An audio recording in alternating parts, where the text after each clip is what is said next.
Good evening, ladies and gentlemen. Today is Wednesday, June 30th, 2021, and this is What's Happening Dracut. I'm John Zimini. I'm your host for this evening, and thank you for joining us tonight as we bring you a fun-filled, information-filled segment and show on What's Happening Dracut. We're coming to you live from our awesome studios here at DATV, located on Mill Street in Dracut. I'm your host again, John Zimini. I hope to keep this show, the conversation interesting, fast-paced, and stimulating. I'm going to introduce you to our co-host this evening. We have the very affable, very smart, very intelligent, very good-looking guy at the far end of this crew here, Mr. Phil Thibault. He's our mainstay. Oh, I thought you were talking about the other no, end. I'm just hoping that you're going to buy dinner afterwards. I know he doesn't have now any I money. might. Who knows? Wait a minute. I know he doesn't have Apparently, any money. I was the only one who got the memo about summer dress. So yeah, I'm casual today. Yeah, I hear you. You didn't get the memo, but. Gordy Scott, by the way, ladies and gentlemen, is off tonight. He had scheduled some basketball games that he referees. Unfortunately, they got canceled, but he was stuck at a car dealership, and I don't know what he's doing at the car dealership, other than maybe he's buying a new car. I don't know. And then we have our mainstay guy from the youth movement on What's Happening Dracut. He's our ace Cub reporter, Richard Silvio. How are you, Richard? I'm fine, John. And you know what? About the money comment, okay? I may not have a lot of money, but I do have some money. Good. That's a good thing to know, Richard. Next time lunch is on you. Oh, my big mouth. You got it. Hey, we're going to go through the political maze here in Dracut. We're going to try to give you information for Dracut, both locally and nationally, as well as the state. We aim to try to keep you, the voters, taxpayers, rentpayers, and businesses in Dracut informed as to what's happening in Dracut and around Dracut and the world. You can join us on our Facebook page, which we are currently going live on Facebook, and you can also join us live streaming on the internet at dracuttv.org. I got it right, Phil. All Excellent. Right? Or on Comcast Channel 8 if you're in Dracut.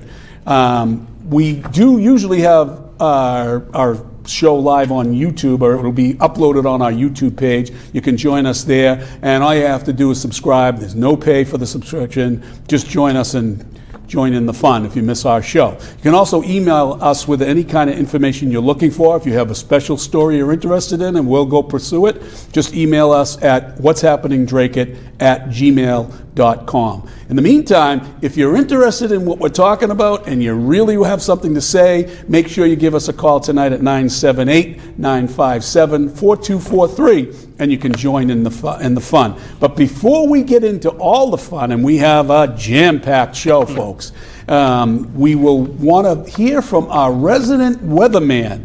Now, Sean Kelly is the resident weatherman for Mill City Weather, and he's going to give us the local forecast for the next few days. Take it away, Sean. Hi, John. Thanks for having me. When we're looking at who to... Hi, John. Thanks for having me once again tonight. And here's a look at the forecast for tonight. It was a very hot and humid day once again as storms started to move into the Merrimack Valley today and into tonight, of course. Temps are going to be in the low 70s tonight, so really not dropping down too much. However, the dew points are going to start to drop as we head through the evening tonight and into the overnight hours. Winds are going to be coming out of the west-southwest at 5 to 10 miles an hour. But again, with a few thunderstorms, you can get a gust up to 60 miles an hour with those severe storms moving through. Thursday, 84 degrees, so it won't be as hot as it was earlier this week. There is a chance for a few thunderstorms, though, in the afternoon hours. So again, a pop-up thunderstorm or so is possible later on in the afternoon hours. And then as we head into Thursday night, we're going to drop it down into the 60s, so that will be nice. And again, won't be as humid either. And there is a chance for a few showers, winds coming out of the west at 5 to 10 miles an hour. Here's a look at your exclusive 8-day forecast. So again, Thursday, 84 degrees for a high temp. And then once we head into July 4th, the weekend, of course, there is a chance for a few showers and even a few thunderstorms pretty much for the next 7 to 8 days or so, as temps are going to be starting to warm it back up into the 80s as we enter next week. And that's the forecast for now, everyone. Back to you guys in the studio. Thank you very much, Sean. That was a great forecast. I mean, we had a tough night coming into the show tonight. That thunderstorm really swept through. The trees were actually, I saw the tops of the trees circling. Did you see that, Phil, coming up? I did. Actually, as we're going on the air on Facebook, they were showing tree damage around Dracut. So Wow. we had some damage. And you lost some power? Well, I was going to say, John, I couldn't see the trees. I lost power. And Trevor, you were on your way up, and you must have saw some pretty wild wind. Oh yeah, 495 the whole way down was basically stopped. Oh, wow. Yeah. Wow. Well, before we go any further, I wanted to make a couple of special notes tonight about some special events that have happened over the last few days and what might happen in the next few days coming forward. But we want to wish our sincerest condolences to the family of retired firefighter and fire chief Robert W. Kohansky Sr., who passed away at his home, surrounded by his family on Monday, June 21st. May he rest in peace. The fire department gave a very, very good farewell to him, I believe, on Saturday, if I'm not mistaken, Phil. And did you attend it? I did not. He was actually supposed to do the honors of the ribbon cutting at the new Station 3. Unfortunately, it cast a pall over the event to some degree. But I believe it was his son did the ribbon cutting, and grateful for that. Yeah. And Richard, you have an announcement that you're going to be filming an event on Sunday, is it? 4th of July? Yes, it is on the 4th of July. A little sneak peek for you guys. I will be sitting down with Bob and Jenny Ivey. It is their 75th wedding anniversary. That's correct. 75th. They were married in, I believe, 1946. So that's going to be very interesting to see. I'm looking forward to speaking with them, seeing what they have to say. Well, that's a good thing. I mean, to make it to 75. Yeah, no kidding. Just to live 75 is... Yeah, be just a to feat. live Be 75 married years. for 75 years. I know, right? Exactly. But anyways, we're going to move right along here, folks, because we do have a quick moving show and a lot of things to get in. And I wanted to introduce you to a very special guest, a good friend of mine from Middleton, Massachusetts. Trevor Currier is the host of his own popular TV show on Facebook called Trevor's Take. I've watched it several times. Trevor does a great job with it. He's a recent graduate from Masconomet Regional High School and will be attending St. Anselm College next fall. During his time at Masco, Trevor has been involved in student government and peer mentoring program. He's also a very talented young hockey player and a team leader at Masco, where he served as captain of this past season for that team. Full disclosure, I've known Trevor since he was a little guy, and I hadn't seen him for years, but I coached his older brother as a freshman at St. John's Prep and through the prep program, and I want to tell you, there's no flies on you, buddy. You're a good player. When he begins his college career at St. A's, he will be studying political science and on a track to study pre-law. Just what we need is another lawyer in town. Trevor also finds time to be politically active in Middleton's town politics. He's also helped manage several campaigns, as well as being involved in the state and national politics. We welcome you tonight, Trevor, and we hope that you that you do well. And I also know that next year you said that you might be running for school committee. Yep, I've definitely tossed the idea around, and it's gaining more traction by the day. So definitely considering it. Well, Trevor, welcome to our show. Thank you very much. You know, I never dreamt that I'd be sitting on a show with Jimmy Currier's younger brother, sitting here and intellectually going to involve ourselves in politics. I don't see Jimmy quite the same way. No, I we're mean, a little I love different. him. Both different personalities. He's probably going to watch this show. Hopefully. And I love the guy. I mean, but he's not as politically involved as you. No, nowhere near it. Which might be a problem for you. So, what brings you to the point where you'd want to be on the Masconomet School Committee? So the school committee we have now has lacked transparency with every move they've made. No one knows what's happening. No taxpayers understand the detriment that they've placed on these kids through the past year, not opening the schools and keeping them shut down, kids locked in their rooms, and then their recent move to implement critical race theory is just devastating for the kids. And it's going to be a whole generation that we're going to have coming up who's getting knowledge that isn't necessarily good. So we're going to stop you right there for a minute because we're going to talk about critical race theory, but I wanted to play a video that was on Fox the other night, and it's the Loudoun County parents who stand up against CRT. When we're looking at who to blame for what's happened, we got to look at ourselves. We have sat here with apathy, disinterest, and distraction for years. And that is what has happened right under our very noses. But it did take a pandemic to start to rouse us from our sleep.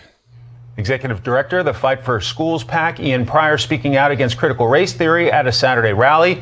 He's one of the parents leading the fight against CRT in Loudoun County, Virginia, where students have just 2 days left in their school year. Ian joins us now for an update. Good afternoon, Ian. Good afternoon, Mike. So the school year ends Tuesday in Loudoun County. Does the issue heat up or cool off during the summer break?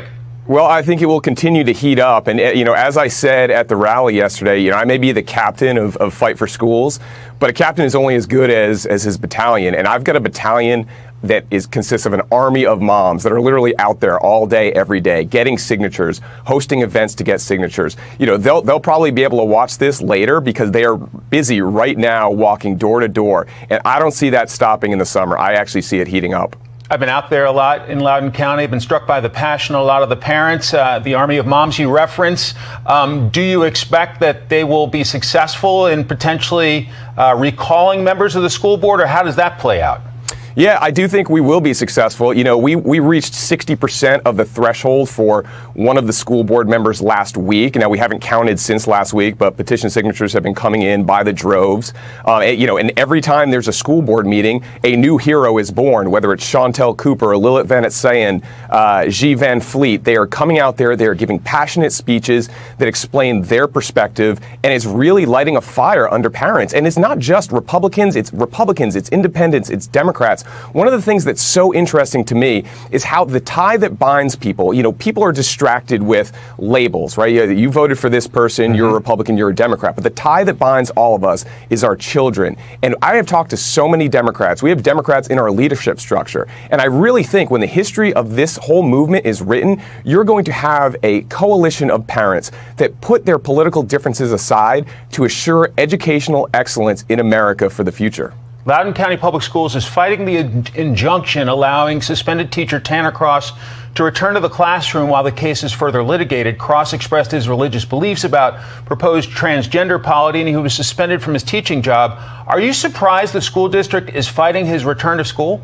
No, I'm not surprised in the least that the school district is fighting his return. I mean, they apparently didn't get the vicious slapdown they got from the court that said you violated his First Amendment rights and you were vindictive in doing so. But, this school board likes to double down on its ridiculous policies and its ridiculous decisions. So now they're appealing it to the Supreme Court of Virginia with our tax dollars in an attempt to silence a teacher's ability to go before the school board during open comment and exercise his First Amendment rights. We saw a packed house the other night for a school board meeting in Loudoun County, Virginia. Do you think the school board got the message? Do you think there will be any concrete action to come from it, or do you have to continue the fight? Well, so far, it doesn't seem like most of the school board is getting the message. Every 2 weeks, more and more parents show up. More and more parents speak their mind. Yet all we hear from the school board is the same, it's a small minority of parents spreading misinformation. Not true. We just got a poll, 50%, and by a margin of 20 points of parents in Loudoun County or residents in Loudoun County support the recall effort. That includes overwhelming numbers from Republicans and independents and a pretty significant amount of Democrats that support it as well. So if they continue to ignore parents, if they continue to ignore or strike First Amendment rights from their plans, I guess, they will find themselves out of a job. We've seen some states banning the teaching of critical race theory. How big is this fight in Loudoun County in terms of the rest of the country? Well, I think Loudoun County is really ground zero for this fight. I mean, we have dozens of savvy parents that know what they're doing, that understand what this means, what this is about. This literally is a spark, and we are lighting a fire across the nation, and parents are rising up everywhere. And I would say to the parents that are doing this, don't look at labels and say, well, this person's a Democrat, so I can't work with them. No, that is absolutely not true. I've worked with dozens of Democrats on this movement. They are all committed to one thing: educational excellence for their children, for their grandchildren, and they want to be sure that these children are raised in a way where they will be compassionate to all human beings, regardless of race, color, religion, sexual orientation. But what we want to have is a seat at the table where parents can have a say on how their children are educated, and I think we're going to get it done. Ian Pryor, fascinating fight. Thanks so much. Thanks, Mike. That was a very interesting report, and I thought that it would set up the next segment with what we're going to talk about with Trevor. Do you have some people online that are chiming in? Or well, just quite a few people watching. We've got about 15 people online right now. Jim Flynn, Rachel. We have an attorney who's George, who says that you don't like lawyers until you need one, which is true. That retainer I have of yours is still good, Yeah. right, George? The And retainer? we also have a Pauline Caldwell. She says, "Love Trevor." Oh, we hit a home run on that Bring one. You know some fans Pauline in. Caldwell? I've seen her Facebook, yep. Oh, great. And you also have Kylie? Kylie. Kylie's watching. Oh, nice. Let's go, Trevor. Hi, Kylie. How are you? Another great hockey player, by the way. His sister's a great hockey player, played for Salem State. So, anyways, we're going to go on to this subject, which I think some of that interesting points in that whole piece that we showed, I wanted to use that as a setup. I don't believe it's a Democrat-Republican thing, Phil. Do you? I think it's more far left, lefty, loony left, and it's more of people like AOC and those guys that really want to see us become a Marxist society. Do you agree with that? Oh, absolutely. And I mean, for years we're everybody is equal and let's treat everybody equally. All of a sudden we get into this equity stuff. It's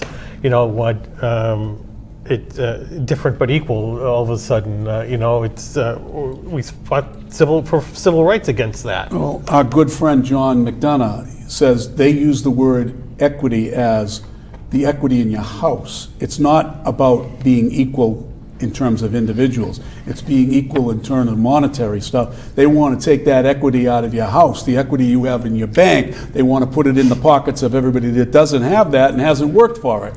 Yeah. Do you agree, Trevor, that this is not a Democrat thing? It's more of a Republican thing? It is a Democrat issue because they are pushing it to the max, but there are many Democrats outside of the parties that are upset by it. Do you agree? Right, exactly. I'm in a group of parents at Masco actually working against this, just like we just saw at Fox, and many of the people from like church groups are coming out and they're Democrats, but it's against Christianity to pick out one race and say that it matters more than another and things like that. So we definitely have a mixed bag. Right. So I watched that whole school committee thing. I did try to go through because I had to piece this together. And we're going to show you now a tape where Trevor challenged the school committee. You're going to be pretty impressed by his approach and how he is. And if you watch his show, and then we'll come back and talk a little bit more about this before we move on to another subject. You show that little piece now where Trevor, the Masco piece.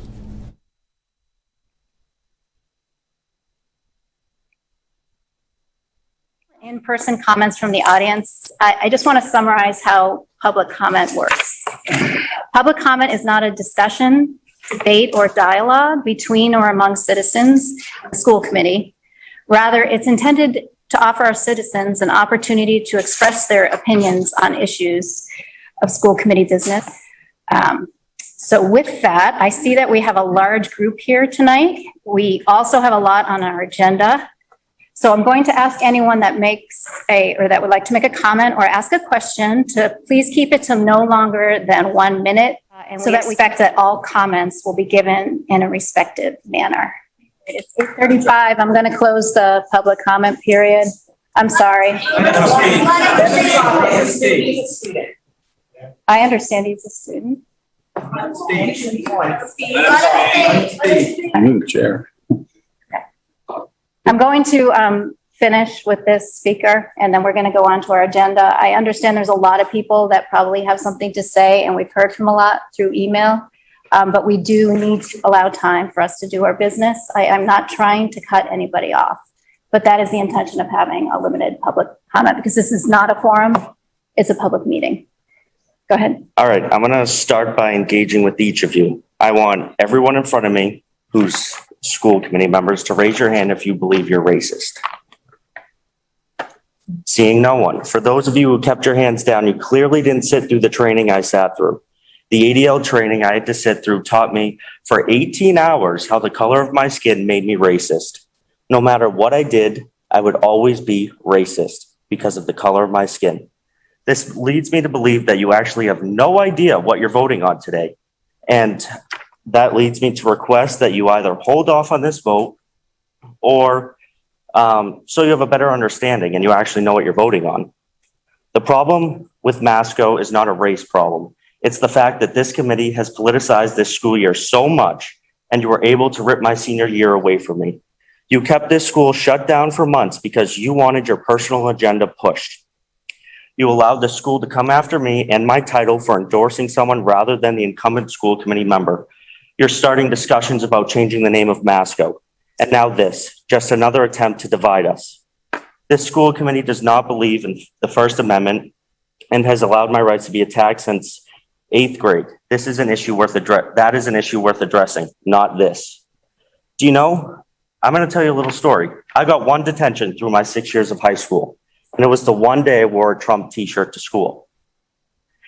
And it just so happened I was in 8th grade, 2016, I wore a Trump t-shirt to school. I had the door to my classroom slammed in my face, and the teacher wouldn't let me in. People tried to come to the door and open it, and she stood in the way. I stood outside the class, and everyone else in the class was looking at me through the little glass pane, watching me excluded from the entire class. She proceeded to attack me about my t-shirt once I got into the classroom. You have teachers in this school with Black Lives Matter flags hanging behind them in the backdrop for their online classes. You have teachers in this school telling kids that Donald Trump doesn't believe in democracy. You have kids in this school, a lot of kids in this school, who write their essays to fit their teachers' political ideologies instead of their own. You aren't allowed to think freely in this school, and it disgusts me. I do not care what your political ideology is, but you have to understand that all these things I'm listing out are far from being okay. I will never send my future children here, and if this passes today, many families will follow suit. The school continues to drop in state rankings, and instead of addressing the issues, we're spending time on this. I'm a white male, and I'm not racist. Masco is not a racist place, so don't make it one. The color of my skin does not tell you anything about me. You are all pushing your own agendas, and we, the people of the Tri-Town, are sick of it. If any Middleton School Committee member here tonight votes yes, please do not be surprised when a recall election pops up, because I will find a way and I will recall you and I will gladly take your seat. Thank you.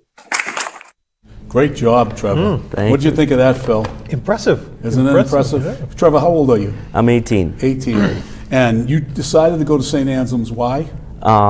They have the National Institute of Politics, or the New Hampshire Institute of Politics, and so anyone that comes through there, they have the primaries there, the debates. So it's just, and by that time I'll be a junior, so it'll be a great opportunity for me to network with the people that come in there, and it'll be close. I think New Hampshire, it's a redistricting year. I think it's our state in the next election cycle, so it'll be fun to work in New Hampshire on the ground. Great, great. And we'll be able to see more of you as we go forward. But let's talk a little bit about this video we just showed the folks out here in Dracut. First of all, this whole debate come up over a policy that they've put forward, and the school committee through the whole show, the whole meeting kept saying that this is not CRT, it's not CRT. But there was a very interesting individual who spoke first, the Asian gentleman, who's a United States American citizen born, but first generation Chinese. And he went through a whole thing, and I mean, I wish we had time to show that particular piece because he was so moving. He was right on the money, and he ended it by saying it's like Marxist China. Exactly. Right? Yep. So this all began because of a number of students in the school in the last couple of years. And why don't you tell us a little about that? Yeah, so they claim they've been able to produce no documents of proof that they say 900 alumni came forward, which is a daunting number, and I frankly don't think it's true. I think they use something called change.org, where it's open to the public, anyone can see it and sign on to it. They weren't verified signatures, they weren't anything to that nature. So when we're asking for proof, they've yet to been able to give us the proof that we've been looking for. Well, that's kind of what they do in elections too, right? Well, those yeah. cemetery caskets floating to the polling places, right, Richard? Absolutely. Those guys kind of vote, and it's the same way. They don't verify anything. But so some of the statistics that was it Krista, the one that's leaving the board? Is that her? Kristen. She was talking about the numbers, and like she had like 60 people send in emails, and that so many of them were for it, and what have you. But how big is the school? So our school's about 1,100, 1,200 kids. It's not huge. We still have 3 towns active. Our towns are more older generations living there, so there's a lot of just taxpayers as constituents. But yeah, so Kristen spouts out these numbers, but did you see how many people there at the meeting were for it and how many were against? I did. 2 people came for the proposed policy, and the rest of us were against. Right. So the numbers don't lie there. Right, exactly. And the other thing that was very telling is one of the speakers that we didn't show, that I'm sure she was talking about you, she talked about a young man that went to a subcommittee meeting and talked about the bottom line, that he was afraid at one point, right? Tell us about that. That was me. So the school committee has just went at me, quite frankly. I endorsed and helped campaign for someone that was running against the incumbent, and they had my advisors coming after me for my title. I was emailed daily to take it down, change it, like all this stuff. And so I didn't do it. I didn't change it because it's my First Amendment right. I don't lose that when I walk into the front door of my school. But just the fear, and many other students feel this way, the fear of your title is being stripped away from you. You're elected by your classmates, and they want to just take it away because you don't fit their agenda, basically. Right. So the bottom line is this chairman of that board wanted to close debate down right from the beginning. Right. It's typical, similar to us, right? They want to say, we're inviting people to be part of the process, right, Phil, like in town? Well, and I was saying to Trevor as we were watching the video that, Dracut has had this community input, and some of our boards have put it at the end of the meeting, knowing that nobody sticks around for it. Exactly. It's a way of suppressing. And they always community limit you. input. Now, if you recall, when I was on the Board of Selectmen here in Dracut for 9 years, that anyone that ever wanted to speak, and I wouldn't allow, community input says you can only have a minute or 2 minutes, but it's a total of 15 minutes out of the whole meeting is what they want. So I would say if somebody wanted to speak, I'd automatically say, I move to let them speak for as long as they want. And I put the board in a position to say no to those people. And that's how I did it every single time that we had an issue that was hot like this. And then this business of no give and take. Right. So you don't really want debate. You don't want to talk about it. You just want your side out there, right? Exactly. So that chairman, go ahead, we Phil. do have a comment from John Curtis. Yep. And he said, would someone like to explain to the TV audience exactly what critical race theory is? And he also comments that it's been around for 40 years. So I would say it was invented 40 years ago. Right, it's been around for 40 years, but now the political spectrum is so shifted that people have the guts to call it what it is. Before it was racial and diversity training, and now it is what it is. Now it's making its way into our schools, and school committees and people, they don't care if they don't call it that because the public opinion on it has shifted.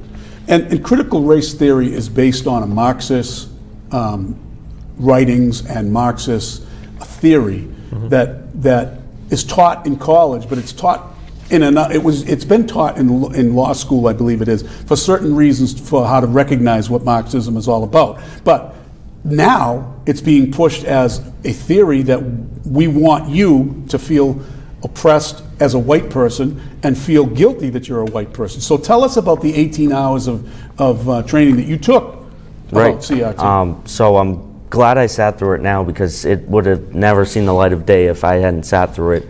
But the 18 hours were just long days of a woman standing in front of us telling us how we need to feel guilty, how we're white and we should be feeling guilt and giving back to the black communities, and how our ancestors are the reason for the social problems we have today. And it was just horrendous. And they tried to say it was an apolitical conversation. And then they said that Flint, Michigan, the water crisis, was a Republican attack against black people. Really? Yeah. And who's the administration in Flint, Michigan? They blamed it on the governor and the state legislature. Right. Right. Because back then it was red. Right. But the federal money wasn't coming in, and it was Democrat at the time. Right. So, but they twist it around all the time. It's always been done like that. But your whole aspect about that is you're not a racist person. Right. Not at all. And do we think that there has been racism in the past? Absolutely. And I think that many of us may not understand fully what people of color have gone through over the course of the years, but you get to know that through education of history. And what has cancel culture done to us, Richard, to try to erase that history? Cancel culture, oh my goodness, John, I'm the perfect person to go to for cancel culture. So first, I'd like to say to you, Trevor, I am so jealous. I am so jealous of you. I would love to blast the school for this CRT stuff, because I have seen some of it at Dracut High. Yeah. I'll talk more about it once I graduate next year. Oh, you just wait. I'm going to do 3 episodes on my show on Dracut High School. Yep. But no, cancel culture, I think cancel culture goes hand in hand with CRT. Mm-hmm. If you speak out against CRT, you're a racist, and cancel culture comes after you. It's absolutely a joint operation going on. Absolutely. So, Trevor, you want to tell the folks out there before we close out this segment anything more about what your experience was at your high school, and anything else you want to plug in and say about yourself? Yes. Or your show? Yeah, plug the show. Trevor's Take on Facebook Live. You can tune in anytime. So about Masco, it's definitely turning in the wrong directions. Through DESE, DESE actually put out guidelines to try to implement some of this stuff in classrooms across the whole state.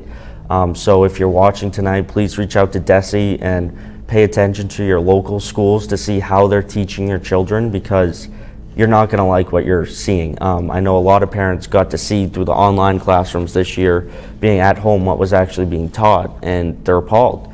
So if you have a chance, ask your kids what you're learning in history class, what you're learning in health class, all these things. And you'd be surprised what they're learning, and ask them one question: if they've ever lied on an essay about their political ideology, because I guarantee you 99% of them have. Well, Trevor, it was very interesting having you. We could have you on here and talk about this particular issue at Masco for the whole hour and a half of the show, but we have other issues we got to move on to, and we'd love to have you come back again another time and give us progress on what's going on with the recall, what's going on with the backroom stuff that you guys are kind of going after. One of the school committee members doesn't even live in town, and she voted on that the other night? She moved to Chicago 3 weeks ago. And she voted on it. Does that sound like something that could happen in Dracut? Absolutely. Yeah, exactly. Absentee ballots, John. Absentee ballots. Absolutely. So, Trevor, we'd love you to stay if you want to stay. There's one question I want to ask you, Phil. I got some phone calls over the weekend before we even were going to have Trevor on, that there are Dracut people upset about this CRT. And there was a post by Wayne LaMarche, who's a Dracut parent in the schools, and I hope he's watching tonight. I told him he is watching. Good. I hope he pushes this issue, because we're giving you the forefront. We're going to give you the forum to bring this out. If you're willing to stand up, any parent at all, if you want to organize and get together and do something, we're willing to help you out. But we want to know, the one question I want to ask the Dracut folks watching tonight: will Dracut parents stand up for their children when it comes to this issue? Because it's not only critical race theory, it's a whole theory that's a political ideology that's going to be jammed down the throats of children, and jammed down the kids that are in your public schools. So I'm sure, Richard, I gave some of your teachers plenty to bash us on. Well, John, if you don't mind, without giving names, I'm saving that for next summer. Sure. I'd like to give a few quick examples on things that I was taught in one of my classes. I'm going to keep it that vague. Go ahead. So here are some of the things. So you cannot be racist to white people. That was one of the main points that the teacher pushed in that class. We learned about gender fluidity. Let me stop you right there. You can't be racist to white people. So do you want the reasoning, what the teacher told us? So basically the teacher told us that to be racist, racism has to come from a group of power, and white people have power and minorities don't have power. Therefore, you can't be racist to white people. If you ask me, that theory in general is racist because you're saying minorities don't have power. That's ridiculous. They taught us about gender fluidity. So for those of you who don't know what that is, it's saying you can pick your own gender. They taught us how that's perfectly normal, it's natural, nothing wrong with that. And they basically told us and that's part of critical race theory. It is. They said America's racist, and you can be racist without even knowing it. Did you know that, John? Oh, yeah. Really. What if you're secretly a racist? You don't know. No, you could secretly be a racist. We don't know. God, I don't know. Maybe we need a COVID test for racism. Well, I have a DNA test. It shows that I have some Kenyan in me. So I don't know how I could. But we're going to get on to that another night. But we're going to move into the next subject. Phil Thibault is going to bring up some issue here. We're going to an update. Go ahead, Phil. Yeah, so a follow-up on the story that we had regarding Adrian, a young man who was murdered in Lowell, Dracut citizen. That has been updated to, I guess there are 2 suspects now. Yep. Both are being arraigned, and the charge has been upgraded to murder. Yeah, so we reached out to Heidi Kimborowicz, the mother of Adrian. We had her on our last show, if you recall, folks, and that show was very moving, where the mother came on here, Heidi, and she explained how she was feeling and some of the disenchantment with the Dracut schools. I still have not heard anybody publicly say they were going to meet with Heidi, which I thought they should privately meet with Heidi to send it, number one, give their condolences and talk about the mess up on this crazy yearbook thing. The yearbook, and again, they should. My feeling is they should do the right thing, recall all the yearbooks and now and I understand. correct it. I understand that Heidi has secured a local businessman who has said that he will pay for the reprinting of the book. And I think she sent an email to the superintendent of schools. And as I said, I tried to get Heidi to come on. We'll try to get her for maybe our next show to come on and see where that is too. But we have a package piece from channel, I think it's channel 4. Yep. And you can play that now.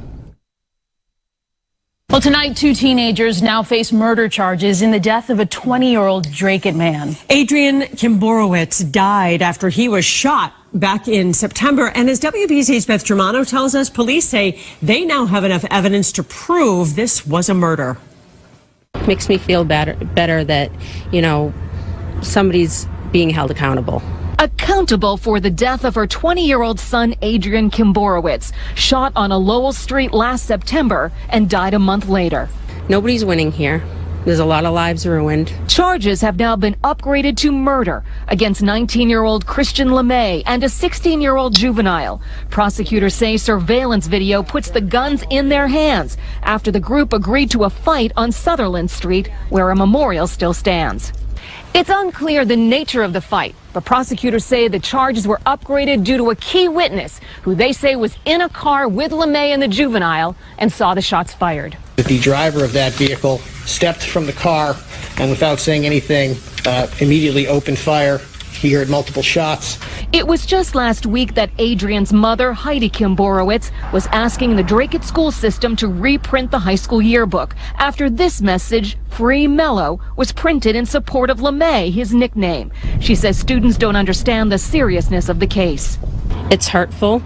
It's childish, It's something these kids have to live with forever that they put in there. A neighbor who doesn't want to be identified heard the shots that early morning and the yelling. He said, I told you to back off, quit bothering me, go away. He said, I kept telling you to get out of my face. But the defense claims even a police report doesn't say LeMay had a gun.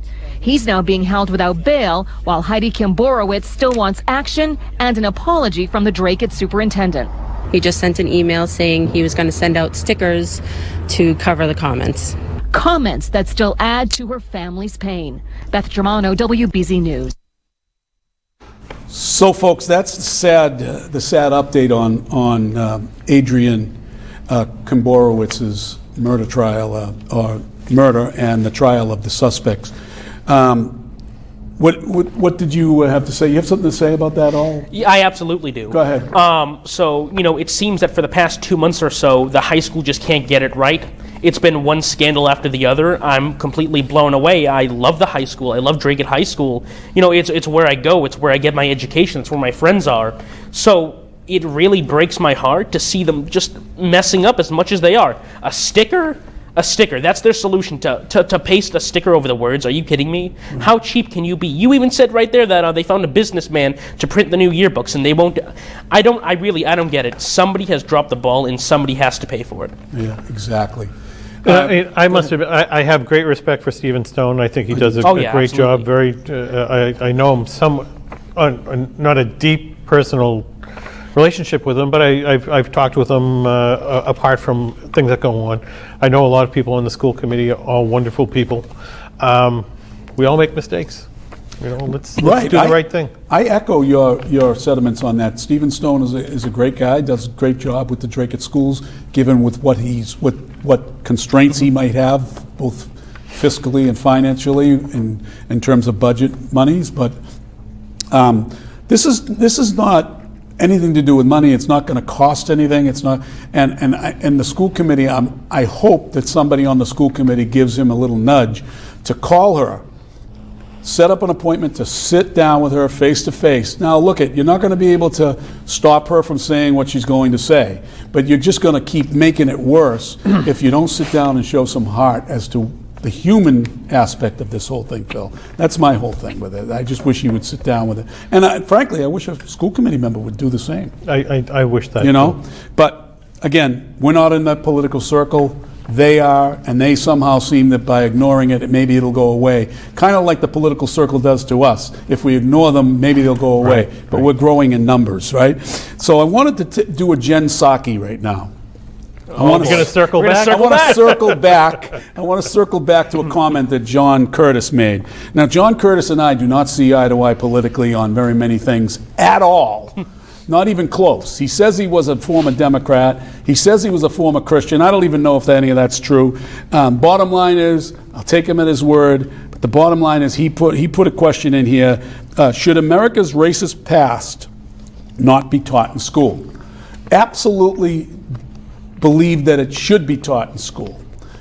All of our history should be taught in school, and we should not be taking down statues and things of that nature that represent our past history, like Christopher Columbus statue. You don't take that down. That's just because somebody is disheartened by it.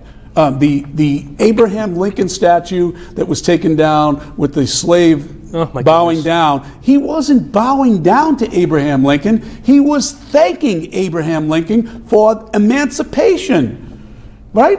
And it was a human gesture at the time that this man freed the slaves. He created the Emancipation Proclamation. He's a hero. He's a hero. So in particular, and I suppose we should blame education to some degree, because we don't know what symbols are anymore. No. So that particular statue, if you look at the symbolism of it, the former slave, it does have a shackle, but the chain is broken. Right. And he's actually rising. Exactly. Which means he's becoming the equal of the President Abraham Lincoln. Right. And we know that he was equal because America elected a black man to 2 terms to the presidency. Yeah. And I mean, we can go on and on about that subject, but we're going to move right on to the next subject. And I want to ask Richard Silvio if he knows that Massachusetts government is trying to invade your privacy. John, I saw a few posts on Facebook, right? And when it comes to that type of thing, I usually say, okay, that's just, the loony right and the loony left, far right, far left, pushing these conspiracy theories. But this one time I was bored and I said, you know what? What the heck? I'm going to try it and see if it's real, right? And I will be darned if I went to the apps on my phone and I found an app called the Department of Health or something that was installed into my phone without my permission. So Phil, do you have an Android or an Android? You have an Android. Well, you and Richard have Androids, and I have a iPhone, and I went in and scrolled down. I was listening to Howie Carr the other day, and he was talking about this, and I looked it up, and sure enough, if you go onto your settings, you start to scroll down, you see in red letters, exposure notifications. And I went in to see what was going on, because it's not something I downloaded, but it's something you download when you what do they call it? You refresh the ISO thing, whatever. I'm a little bit slow on that tonight, but so when you redo your update your app. So I think we have a video on that, if I'm not mistaken. Do we? No? No? Well, I thought I had a video. If you don't mind, John. Go ahead. For people with Androids, I'd like to run through how to uninstall the app. Sure, go right ahead. Okay, so if you have an Android, that's not the phone with the little apple. That's the other one. You want to go to Settings. So you want to open up Settings. Then you want to go to Apps. Then you want to go to App Info. And then it's going to be called something along the lines of Health, Department of Health, Massachusetts Department of Health, something like that. You want to click it. And then you want to click Disable, Uninstall, or whatever option you have there. So, anywho, with that being said, Scary there's stuff. so many things that we could talk about with this whole thing. How do they, Google and the iPhone companies and your Android companies all get together and insert it in their updates? They insert it in your updates, and the update you can't get rid of the update until you update, right? It's a harassment thing. Now, where is our right to privacy? Are they crossing the line on the right to privacy? Well, of course they are. I mean, if we were to have a discussion in front of my phone about diaper pins, you can be sure that I'm going to start getting advertisements for diaper pins. It's disgusting. Absolutely right. So we're going to move on from this subject, but pay attention to your phones, folks. Disengage that exposure notification. They're tracking you as it is. Like Phil said, no matter where you are, what you do, you're being listened to and you're being watched. So be careful with that stuff. That's just an informational thing. But Phil has an informational piece for our audience that I think everybody's going to find pretty interesting. Yes. So things are really happening here at DATV. We recently, the board of directors recently authorized a new set to be produced, a cooking set, and it arrived today. So if you want to pull up the photographs that we have, there we go. So it's a cart. It has an induction cooktop in it that will heat up through magnetics, pots and pans and stuff like that. Yep.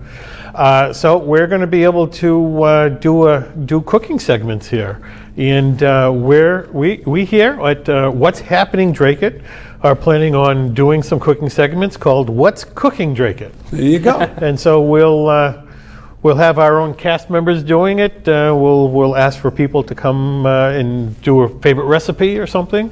We'll also be reaching out to restaurant chefs in the area, asking them to come on the show to do a specialty recipe that they have.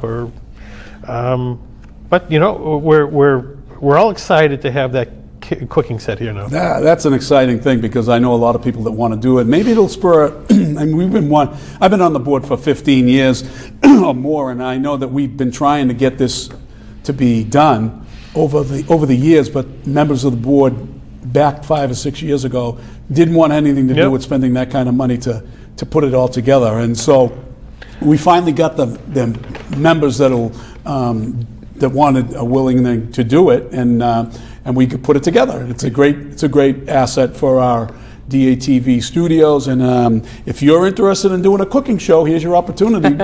It's hot off the assembly line, and it just arrived today. But Richard had an idea that I know he wanted to talk about too with the cooking. With the cooking show. Yeah. So yes, are you referring to the candidates? Yeah. The idea? Yes, okay. I have a lot of ideas, so I know need you to share. So basically, the idea that I came up with, or the concept rather, is that next time we have an election in town, not only am I going to interview the candidates, but we're going to bring them down and let them cook their favorite meal so you can get to know them better. Well, will we be looking under pots for Joe DeRocco or in the cabinets for Joe DeRocco? Possibly, maybe, we'll look under the flames, look under, I'm not going to make that joke, but who knows? But this is a good segue, Richard, into your next piece. Ladies and gentlemen, at the beginning of the show, I said that we have a Dracut Chronicles episode, and as we play it, I'm going to be giving John the dirty eye. And in a few seconds, you're going to see why. John and I went riding around town, as we normally do, and we said to each other, hey, you know what? Dracut has a new bike lane, but it doesn't go anywhere. So we went out, we did a little investigation, and this is what we found. Enjoy.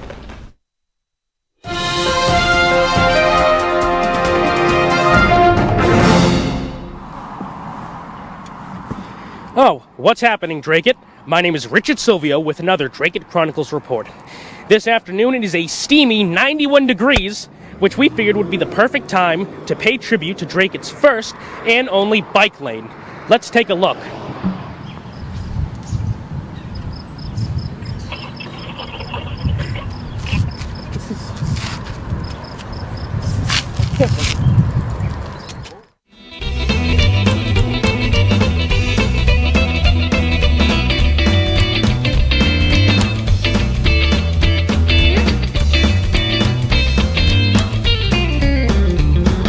Well, ladies and gentlemen, for those of you wondering why I'm wearing a Doughboy helmet, A, I don't have a bike helmet of my own. As you can tell, I don't get much exercise. And B, this is a perfect way for me to relate to my project in town, Project World War I, Lest We Forget. That is the thing that I'm doing to try to raise money to fix and restore our World War I memorial at Hovey Square. If you'd like to check that out or donate, please go to my Facebook page, Project World War I, Lest We Forget. Now, on to the bike lane. Some of you may be saying, that was an awful short bike trip, and you know what? You're right. If you take a close look, this bike lane on both sides of the road goes to about 3/4 of a mile. Not very long, but my question is, once you get to the end of it, where do you go?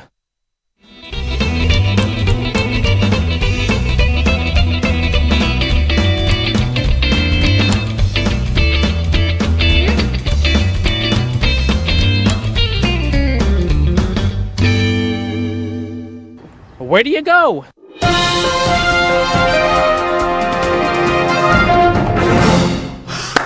John, the only thing I have to say is, where do you go?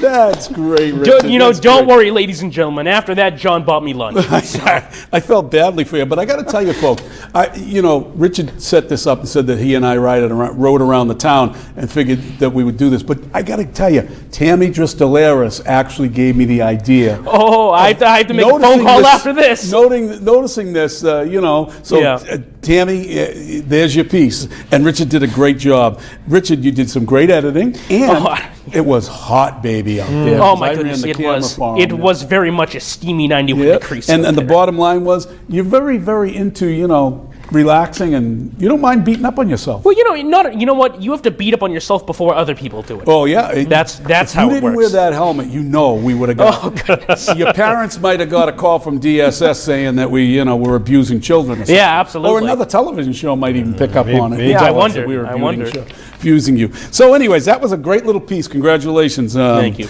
Another great addition to our whole subject. We're going to slide right into town issues because we've got less than about 5 or 10 minutes before we have another guest calling in. So, Phil, want to fill us in on what's going on around town with the Board of Selectmen? I think we had here on our little schedule about town meeting. Yes. I guess we don't really have to talk too much about it because it only took an hour and a half for some 40 articles, for 50 articles, which was part of the course.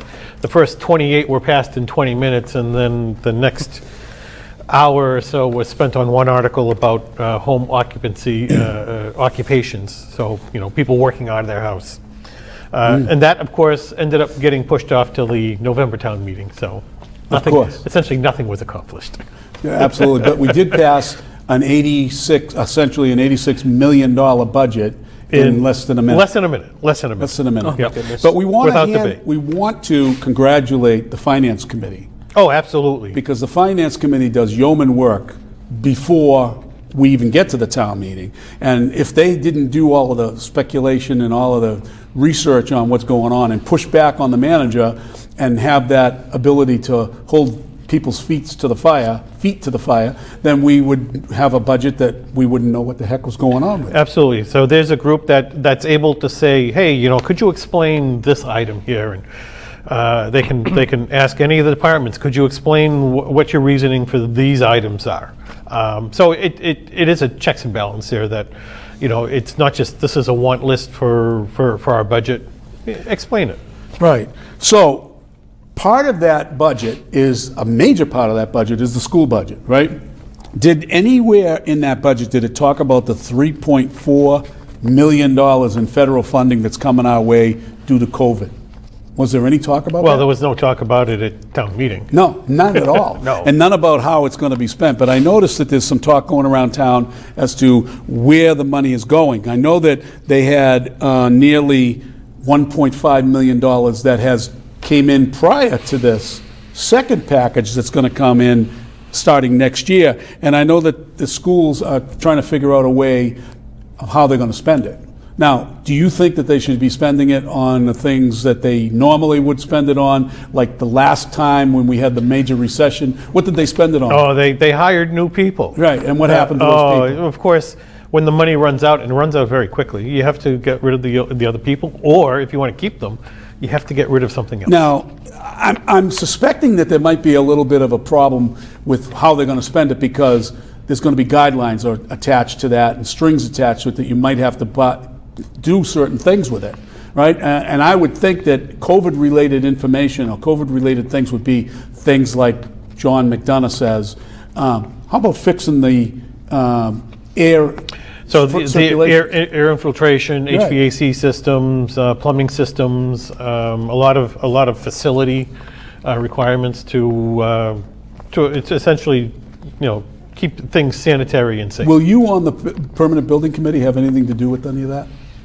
If it's infrastructure based with the structural building, yeah. So you're hoping that they're going to do something with the heating and cooling situation. They're doing that over at the senior center. Right. Where they're replacing the HVAC system. And how much is that costing? That is, I think, estimated right now at $1.4 million. Yep. Now, Angel talks about tonight, I was going to bring up a very interesting subject. Yeah, that's very interesting. The race to the top. The race to the top was hire all this staffing, and when it goes away, you'll deal with it then. Right. And maybe you'll force the towns to keep that staffing. Well, folks, that doesn't happen. That just doesn't happen. Very good. So we hope that the school department, and I'm sure they will, try to do a great job with this and make sure that they use this pandemic money in the right ways, because if they don't, then we're going to have a problem, right? Going down the line. So there are a couple of other issues that I wanted to discuss tonight. The community gardens. You want to mention what's going on real quickly on the community gardens? Yes. So the community gardens at Beaver Brook Farm, I go down there quite frequently to see, how they're coming along, how it's being updated. Wonderful. They're putting in new fencing. It's about how you were there too, like 6 feet tall maybe, about the fencing. They have beautiful new watering holes there for people to use. Some people have already planted. Beautiful, absolutely beautiful. I can't wait to get one next year. Yeah, and I noticed the other day when I went by that the gate was up now. So it is up. There's going to be, but they didn't put the rest of the metal fencing around. So it's just more or less not to keep people out as much as keeping the animals out. Keep the critters out. But I think it's going to be a great job, and we got to hand it to the CPC for doing that.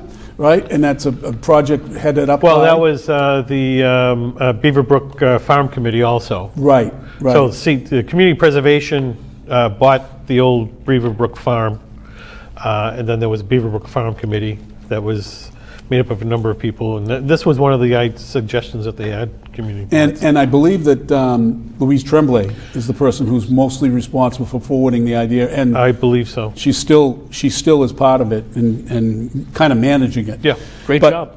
She's done a great job, and we hope to have Richard do a little farmer's piece down there for maybe one of his Dracut Chronicles. We'll see. That'd be wonderful. Absolutely, that'd be a good idea. Once the heat dies down, of course. Yeah, exactly, when the heat dies down. So we have a couple of things. I've had a couple of calls from people talking about Muscuppick Lake. You know that little beachfront down at Muscuppick Lake? where Next to the boat launch? Boat launch, and there's a little beach there, and there's That is the town beach, by the way. there is plenty brewing there. How big is that beach, Phil? It's about, I don't know, 15 feet wide at the widest portion, 100 feet long maybe. It's abysmal. It's not a big beach, but No. yeah, I've been by there the last couple of days just to try to see some of the things that people are complaining about, and I got a little bit of a taste of it. There's parking on both sides of the streets, people parking on what should be a sidewalk. I didn't see it, but one of the people that gave me a call said that there was open fire pits in the parking lot. Wow. Where people were barbecuing and what have you. So that's stuff that I think that the police and the managers should be taking some notice to. There should absolutely be something said about that. So the boat launch is actually run by the Department of Conservation and Recreation, so it's run by the state. Yeah. And a small portion of the parking lot is also handled by the state, but the rest of it is the town of Dracut. So we're going to move into, for our last segment of the show, we're doing it a little bit quicker because we have a guest that's phoning in, and we're going to talk about some state issues, maybe get into some federal issues and national issues. But Phil, Governor Baker, he's kind of dragging his feet on announcing whether or not he's going to run for re-election. What do you think? Do you think he's going to eventually decide to run? I think so. Has he been fundraising at all? Do you know? That I don't know, but he's been quiet. I suspect he's got a very good base between independents. Certainly a lot of Democrats like him, and a good number of Republicans still like him. So. Right, exactly. Well, there is an internal struggle going on between the members of the state party, the state GOP. The party's in complete chaos right now because the vote for state committee people is 50-50, right down the line. 50-50, in other words, 50 people on that state committee are loyal to Charlie Baker, and 50 people are not loyal to Charlie Baker. So obviously Charlie Baker didn't have a very good handle on the state committee, right? So I have a guest. He's coming on, and let's see if we have him. I believe we have him on the phone now. Alex Hegarty, are you there? Yes, I'm here, John. Hi, Alex. How are you? If you can throw that picture of Alex up behind us, like that we sent in. Let me give you a little bit of information about Alex Hegarty. Alex Hegarty is a young man who has recently been elected in overwhelmingly fashion in the town of Abington to the Board of Selectmen. He's a politically active young man, as was the gentleman that was here earlier, Trevor, but only, Alex has been doing it a little bit longer than him. He's very active in Republican Party circles. He's also a member of the Log Cabin Republicans, and he's traveling around the country. There is an issue that he's brought up with Mr. Lyons, the head of the party, as well as the party itself, on some of the stuff that they've been doing concerning LGBTQ+. Why don't you give us a little bit of that background? And for full disclosure, Alex and I are great friends. He did come up here and he helped Phil. He helped me campaign, by holding some signs. Great individual, young man, and I see stars flying all around this kid. This guy's going to be a star in the Republican Party very soon. Alex, welcome to the show. Well, thank you, gentlemen. Gosh, how much do I have to pay you for that introduction? My God, that was fantastic. So I am a lifelong Republican. I'm 26 years old, and as John said, I was recently elected overwhelmingly to the Abington Board of Selectmen, and I am the president of the newly formed Log Cabin Republicans of Greater Boston. It's a chapter off of the Log Cabin Republicans from the national level. So actually, I just came back from Las Vegas, a convention with the Log Cabin Republicans. So it's very exciting. There's a lot of movement. And for people who don't know what Log Cabin Republicans are, it's the part of the RNC, the GOP, that is, LGBTQ plus community. And thankfully, it gained new legs with the support of President Trump. The Log Cabin Republicans really gained steam in the last 4 years. But as for Mass GOP, a couple of weeks ago, there was a state committee woman out in Western Mass, Debbie Martell, who made some derogatory statements about a congressional candidate running for Congress against Jim McGovern. Alex, can I interrupt you for a minute? Sure. I hear a little bit of an echo. Do you have a device on in the background that might be, if you can lower the volume on that? All right, hold on a sec. There you go. You're better now. Go ahead. Is that okay? That's great. Go back to Debbie Martell. Yes, that's awesome. All right, perfect. So no, Debbie Martell made some, interesting comments. Well, I shouldn't say interesting, but kind of some homophobic comments about Jeffrey Sousa Paquette running against Jim McGovern in a congressional race, saying that she was sickened that him and his husband adopted young children. She goes, "Oh, I'm a devout Catholic. This is horrible. This is disgusting." And Jeffrey wasn't the only person that she went after. When I won my selectman's race, the state committee put out an email that says, "Hey, Alex Haggerty, a Republican from Abington, won his selectman's race." She wrote back to several committee members. She goes, "Oh, he can't ever represent the party. He's gay. Oh, hell is real." And so Jeffrey and I stepped up to the plate and said, we cannot have this on our party, because that's the exclusionary opinion of Debbie Martell is not the view of the RNC, the GOP, especially as a whole, and especially with former President Trump. So Alex, let me jump in here for a minute and ask you. So Jim Lyons is the current chairman, right? And he's supported Correct. by 50 members of, I was accurate in saying the 50-50 split? Correct, you are. Okay, so he's the head of the party now, basically because there wasn't a full 50-50 on Baker's side when he got elected. Is that what happened? How did he get elected with the 50-50 split?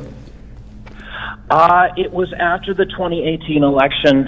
There were some disappointed Republicans, especially on the state level. They were worried about how that election went, helping local candidates, state rep candidates, state senate candidates, and that's how Jim Lyons got into the chairman position. Actually, he was one of the state reps that lost in 2018, but that was his own fault. Right. Even though he likes to blame Charlie for it, that's, Jim, you didn't campaign, and you're going against the views of your district, so that's not working really well. But Jim right now, the chairman, is coming to the defense of Debbie Martell and the views of, being anti-gay and things of that nature. Cool. And within, I think, the last month, 32 out of the 33 Massachusetts Republicans in the state legislature have demanded that Jim Lyons resign, that he is not representing the views of the party. And even Ronna McDaniel, the chairwoman of the RNC, has called out and said Jim's behavior is disgusting, and this is not who we are. And she actually put out a tweet the day she found out, talking about, we support the LGBTQ community and working with religious groups and having a fair and balanced GOP. Yeah. So, and then, the Governor Baker and Lieutenant Governor Polito, they came to the side and said, Jim needs to resign. The whole state committee meeting 3 weeks ago was a disaster. I organized a support for inclusion, I should say, at the state committee meeting. We were very overwhelmingly showing support. It was glowing. It was great, and we continue to do this and really push for a more inclusive party. So Debbie Martell claims that she's a Catholic, right? Correct. And I thought you're supposed to be forgiving and, as a Catholic, be inclusive and what have you, and embracive, but she's abrasive when it comes to this kind of stuff. And we here on our show, embrace the whole LGBTQ community, and we don't have any issues whatsoever with them.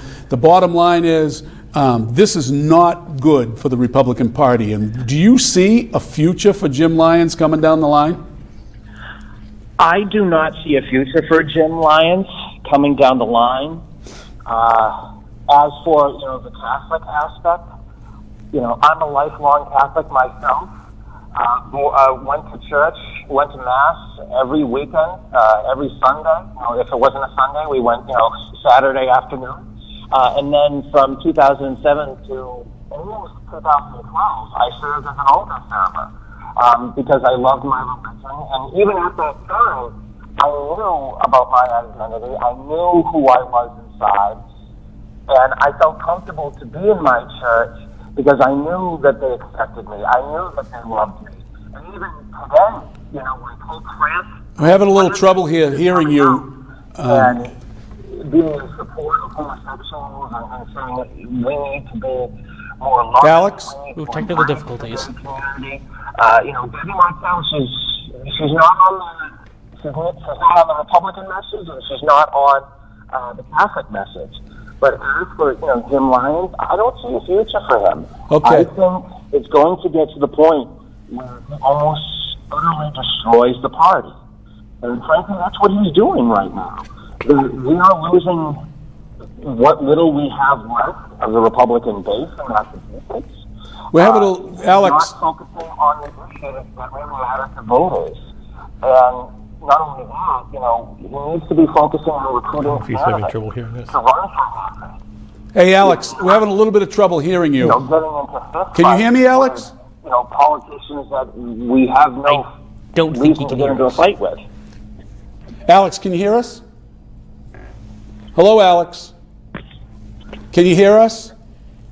Yes, I can hear you. Okay, we had a little trouble hearing you for a little while, so I hope you're not on a speakerphone or anything like that, so it comes across a little bit cleaner when you're just talking into the phone. So I understand that Jim Lyons is a local guy up here. He's from Andover, I believe, if I'm not mistaken. Yes. Right, Phil? So, Phil, I'm talking to Phil Thibault, one of our co-hosts here on the show. Phil, Jim Lyons is elected by those 50 people or 50 some odd people to get him to the top. But we have a local guy or a local person who represents this Senate district, I believe, the Republican Senate district, or somehow like that. I'm not exactly sure how they do the districting of it. But to get on the state committee, how do you get on the state committee, Alex? You have to run. Can't hear you, Alex. Sorry.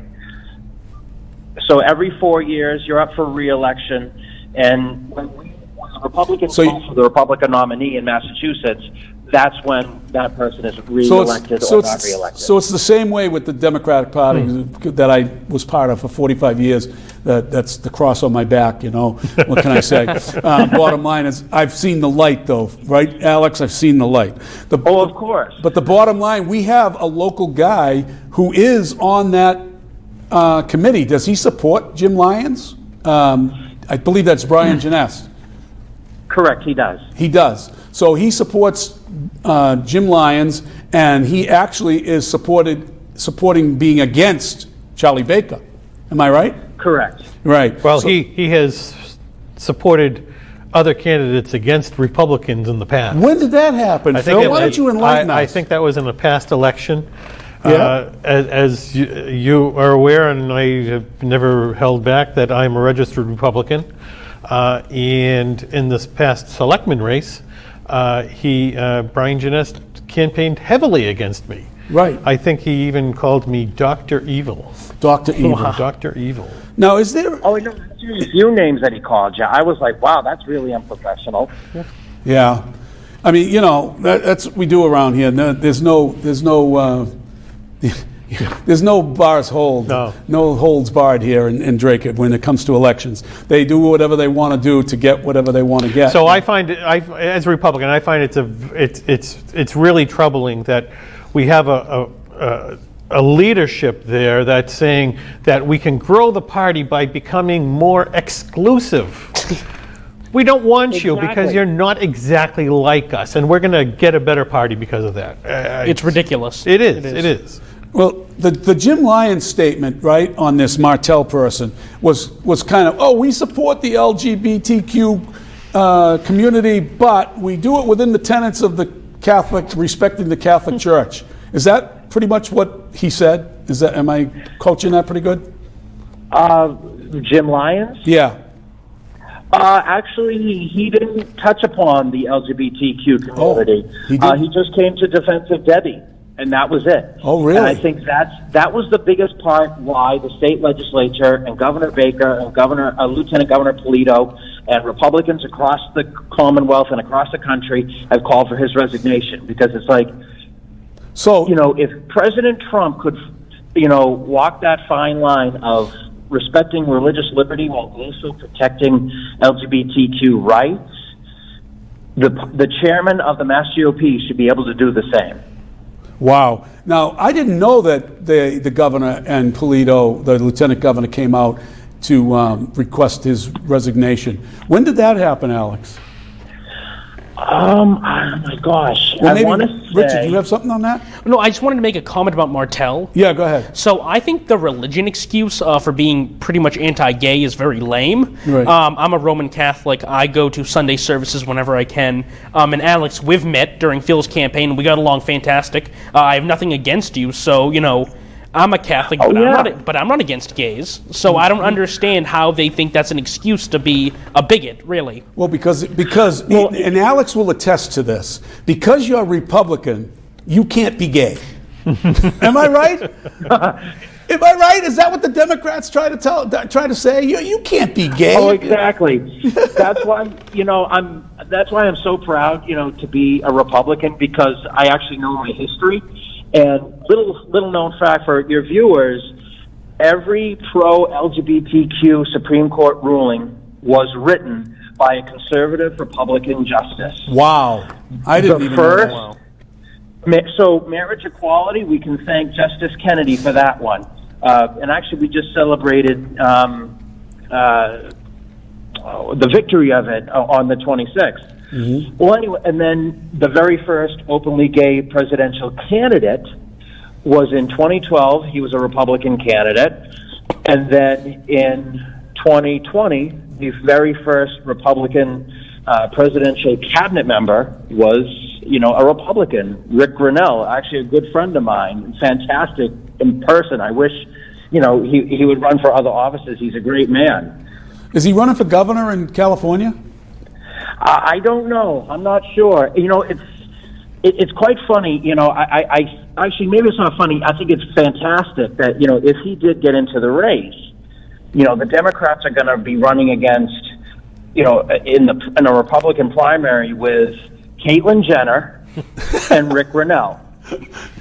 Every stereotype that the Democrats want to use on that, it just goes right out the window. Absolutely. It's going to be a fun race. That would be a fun race to watch. It will really be a fun race to watch.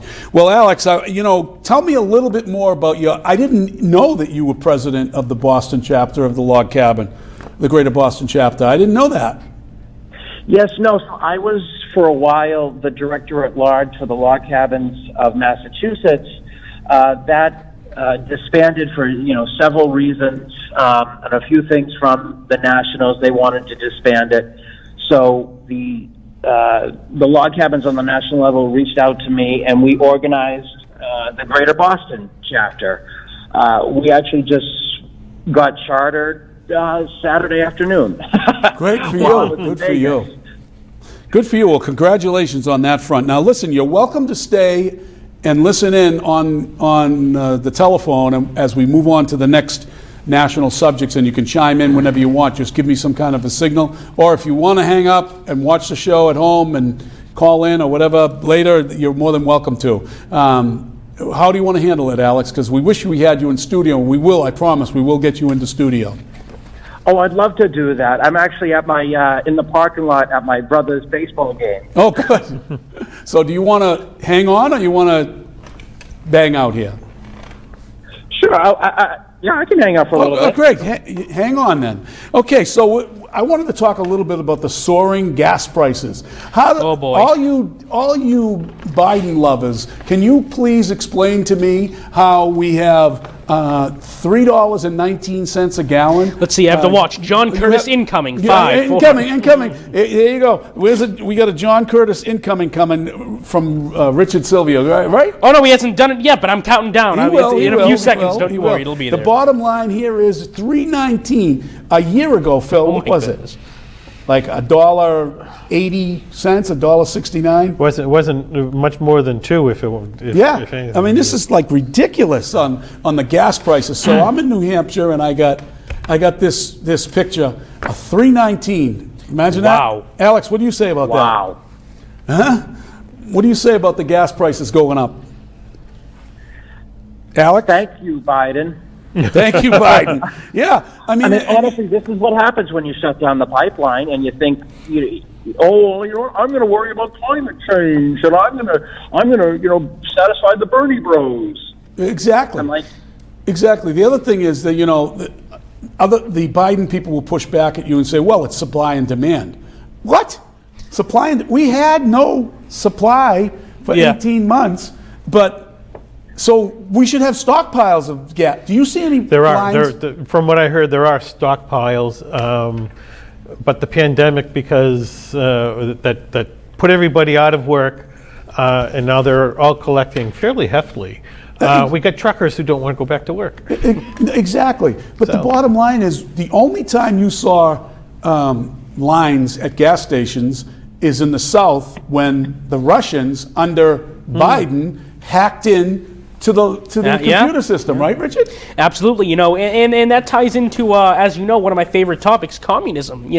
We very much have a threat by these communist countries, and Biden has done nothing about it. Nothing about it. And I don't think he's done nothing about it, and I don't think he's going to either. No, he's not. He's too heavily invested in them. Oh, please, he doesn't know where he is. Go ahead, Alex. He really doesn't know where he is, and it's a shame. And you notice that he doesn't go anywhere without his wife. Anywhere.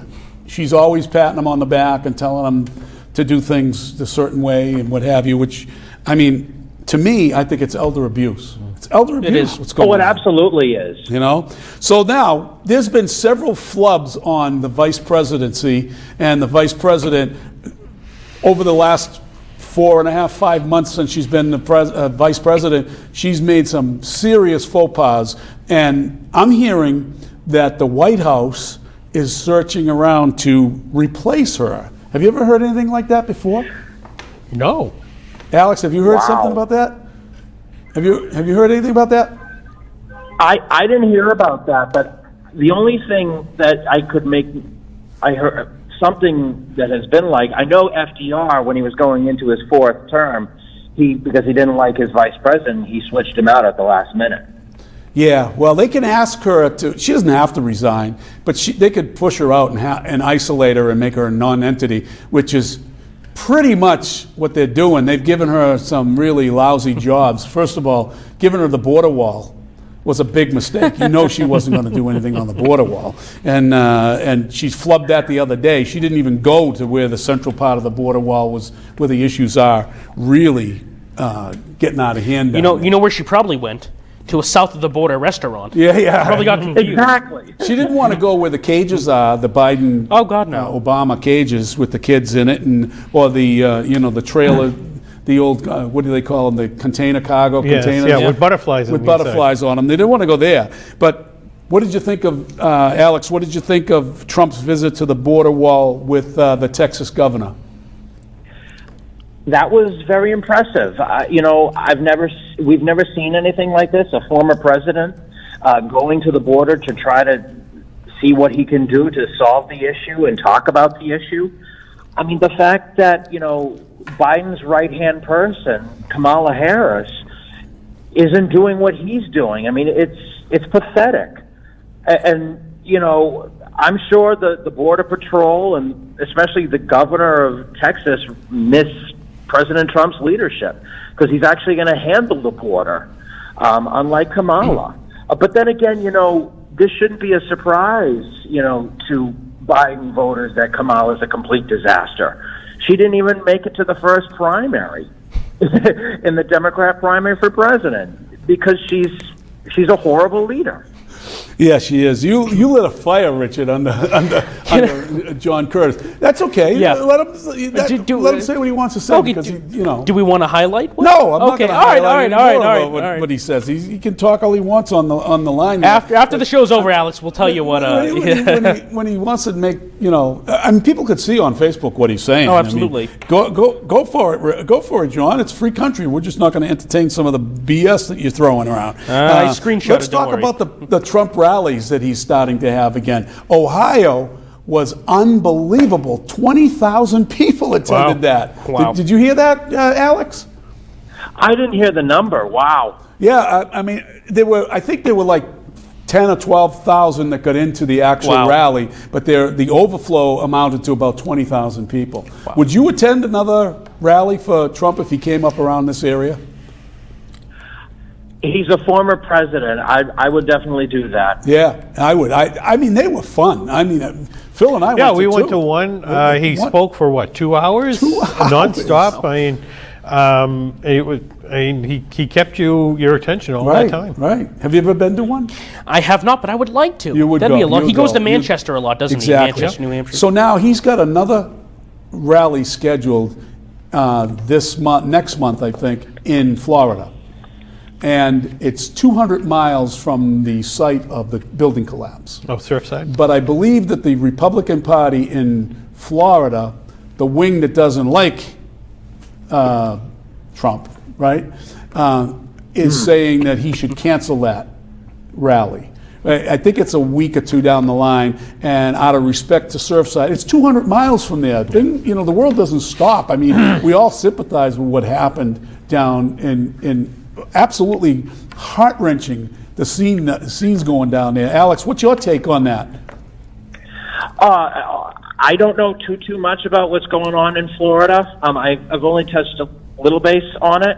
It's been pretty busy out here in Abington, but I mean, honestly, it's heart-wrenching to see what's going on in Florida. And do you think he should you think he should cancel a party? Well, not a party, but a rally that's 200 miles away from the site of that.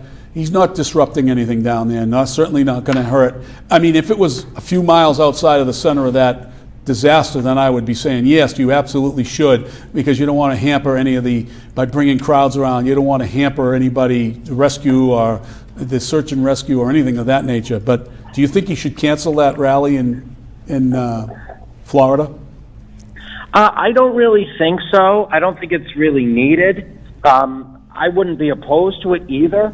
I think it's out of respect to Florida and to Governor DeSantis to see what, I think Trump should really consult the governor to see, if he thinks it's acceptable. Yeah, I think the governor has reached out to Trump or reached out to the organizers of the rally, but I don't think he's gotten a good result. But we'll get more on that as we go forward. Would you ask Disney to shut down? Yeah, you don't ask Disney to shut down. Correct. Right? People having fun at Disney. That's a good point. That's a good point. So Newsmax, Phil, and this is on behalf of my good friend. You know who he is, but we're not going to mention his name. Newsmax is reporting that the Moderna vaccine has a great success against the COVID-19 Delta variant. Isn't that great news for Moderna? Is. Absolutely. That's a great thing. And one last thing before we go. How do you feel about Thank God for Operation Warp Speed. That's Absolutely. right. Otherwise, it would have never happened. What's your feeling, Richard, on, quickly, shortly, Bill Cosby being released from jail? Disgusting, horrifying. Disgusting. Phil? Surprised. Surprised. And Alex, do you have any feeling on Bill Cosby being released from jail? Yes, I did hear that. That's absolutely disgusting. And, notice the Me Too movement isn't really angry about it. Yeah, so much for the Me Too, the Me Too society, because that throws that right out the window for political expediency, right? They're all going to rally behind them like they did again with that kid that supposedly got assaulted, the young man, the black young man that got assaulted that was a fake. Phil, it's up to you. We've run out of time. It's up to me. It's up to you to close us out. Well, thank you all for joining us. And when it's 6:30 on Wednesday, it's What's Happening Dracut. Thank you for joining us, Alex. See you soon. Goodbye.